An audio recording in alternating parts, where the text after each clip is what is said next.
આપણે ગુજરાત રાજ્યની વાત કરીએ તો જે ભારતનો અર્થક્વેક ઝોનનો જે મેપ છે એમાં ગુજરાત રાજ્યની અંદર એક જ એવું રાજ્ય કે જ્યાં એક ભેગા 3 ઝોન આવેલા છે. ઝોન 5 જેમાં કચ્છ વિસ્તાર અને નોર્થ ગુજરાતનો સમાવેશ થાય છે અને નોર્થ કાઠિયાવાડનો પાર્ટનો સમાવેશ થાય છે, બરાબર.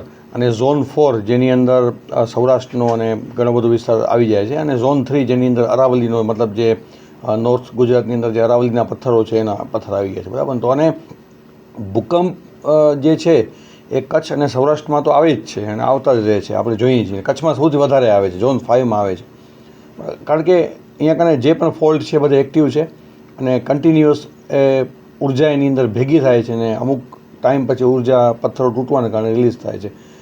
હમણાં છેલ્લા 1 મહિનાની અંદર આપણે જોઈએ તો આપણો જે ગુજરાતનો જે ઇન્સ્ટિટ્યૂટ ઓફ સિસ્મોલોજીકલ રિસર્ચ વિભાગની જે વેબસાઇટ છે ત્યાં અર્થક્વેકનો ડેટા આવે જ છે. બહુ બધા અર્થક્વેક 2 થી કરીને 3 મેગ્નિટ્યુડના બહુ બધા અર્થક્વેક આવે છે, રોજના અર્થક્વેક આવે છે, ને જેની અંદર સૌરાષ્ટ્ર પ્રાંતનો તલાવા વિસ્તાર ને બહુ જ એની આજુબાજુનો ગિરનારનો વિસ્તાર, સાસણગીરનો વિસ્તાર આવી ગયો.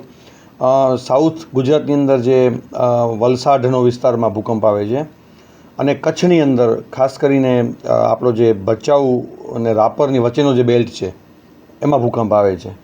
આનું કારણ એક તો જે નેચરલ અર્થક્વેક જે આવે છે કચ્છની અંદર, કે કચ્છની અંદર ઉર્જા પ્લેટ ટેક્ટોનિકના કારણે ઉર્જાઓ ભેગી થાય છે અને નીકળે છે, પણ ચોમાસાના વિસ્તારમાં આવા ભૂકંપ વધારે જોવા મળે છે, બરાબર. ભૂકંપ આવવાના ઘણા બધા કારણ છે. ખાલી પૃથ્વીની અંદર જે પ્લેટનું મૂવમેન્ટ થાય અને એમાં જો સ્ટ્રેસ રિલીઝ થાય એ નથી ખાલી, પણ જો ઘણીવાર એવું હોય કે આપણે માઇનિંગના કારણે ઘડી બ્લાસ્ટિંગ કરીએ તો પણ ભૂકંપ આવે અને ડિસ્ટર્બ થઈ જાય નીચે.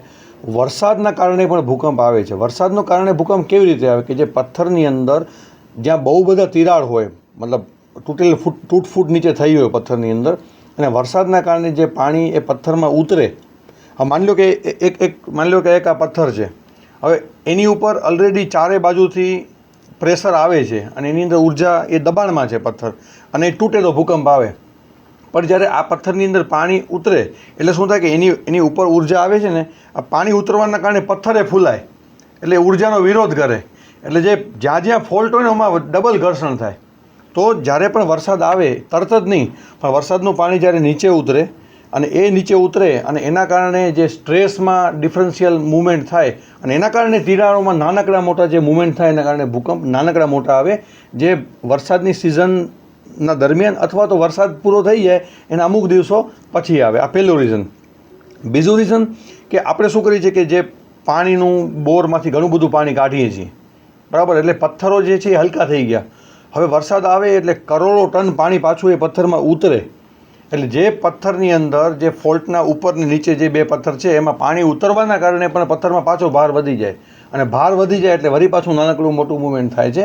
તો અત્યારના જે ભૂકંપ છે એને હું ખાલી ને ખાલી એ નેચરલ અર્થક્વેકની જે સ્ટાઇલ નહીં કહું, પણ વરસાદનો પણ આમાં રોલ છે. જે વરસાદનું પાણી નીચે ઉતરે છે એના કારણે લોડ વધે છે, પોર પ્રેશર વધે છે, અને એના કારણે જે પથ્થરની અંદર એનું જે સ્ટ્રેસ મિકેનિઝમ ડિસ્ટર્બ થાય છે ને એના કારણે ભૂકંપ આવે છે.